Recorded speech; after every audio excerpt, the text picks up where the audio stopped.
Aujourd'hui, tu avais quelques conseils à donner à nos amis e-commerçants ou infopreneurs qui vont utiliser un autorépondeur. Qu'est-ce que tu leur apporterais comme conseil? Sur quoi tu les orienterais pour que dès le départ, ils prennent voilà, les bons réflexes et les bonnes attitudes à avoir, les bonnes actions pour optimiser au maximum la gestion de leur blog ou de leur site e-commerce avec OSG Autorépondeur. Le premier élément, c'est bien penser à la récolte des contacts. On a un site internet et souvent, on voit beaucoup sur le site internet de e-commerçants un bloc « Recevez la newsletter ». Donc ça, il se limite à ça, recevez la newsletter avec un champ email.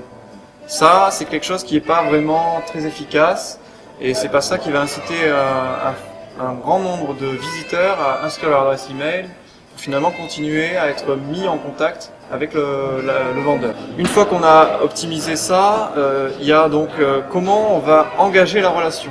Deuxième point et deuxième étape, c'est engager la relation sur du long terme, en considérant les personnes, les visiteurs comme des êtres humains et non pas simplement comme des adresses email. Donc s'adresser à des personnes, créer comme ça une relation par l'autorépondeur parce que justement c'est ce qui est rendu possible grâce à l'autorépondeur. Ça c'est la deuxième étape. Donc on va engager cette relation de confiance d'abord avec un outil qui nous décharge complètement de ces aspects-là et qui automatise la relation, la fidélisation avec le prospect et le client. Il faut aujourd'hui plus que jamais revenir sur le côté humain. Donc c'est aussi un conseil que je donnerais, c'est toujours garder en mémoire cette valeur, un principe qui est l'authenticité. Et c'est ce qu'on peut retrouver ou en tout cas recréer avec l'autorépondeur.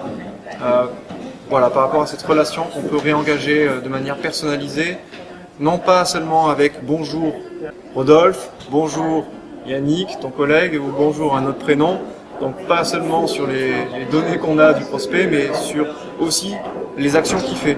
Il achète, on va le remercier, il visite une page ou un lien, on va le considérer différemment.